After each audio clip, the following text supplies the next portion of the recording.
Okay, last thing, our takeaways. The Gnostic Mass is a public celebration. In fact, I looked into it. They do have a small camp in Houston, but I mean, if you were to be in Houston, that would be a place you could talk to them there and see if they're going to do a Gnostic Mass at any point in the future. It looks like they would probably send you to San Antonio or Dallas. It's public. It's a good hang. The OTO, the Ordo Templi Orientis, is fraternal. It's not a teaching order. You don't go there to learn magic. You go there to be initiated and move up through the system and be around other magicians.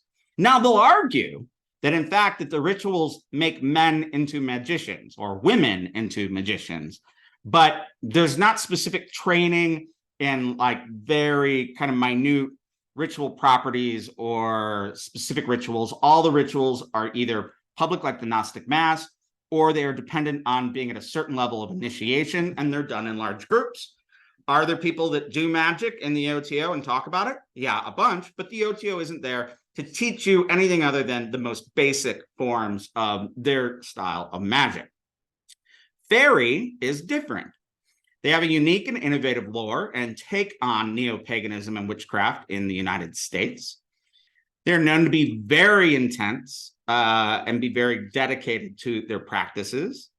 And they are an initiatory order also, where you have to apprentice and become initiated to different stages to get further teachings and practices.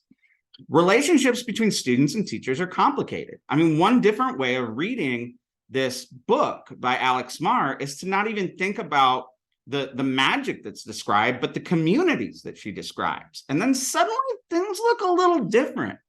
You know, you can kind of see when you're thinking about the everyday people versus the great innovators and public charismatic personalities, you can see how the religion works.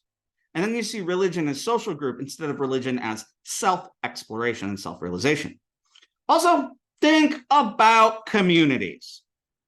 Communities are what make magic go on. Communities are what give us what we need. Communities are how we feel not alone. As God said when he created earth, when he created man, it's not good for man to be alone. So he created woman, and he created lots of other people. It's not good for man to be alone. It's good to be in a community. All right, so tips for hanging out in magical communities. Go, hang out, be respectful, have a good time, except that everybody's going to be really, really freaking nerdy. All right, I'll catch you next time. Bye-bye.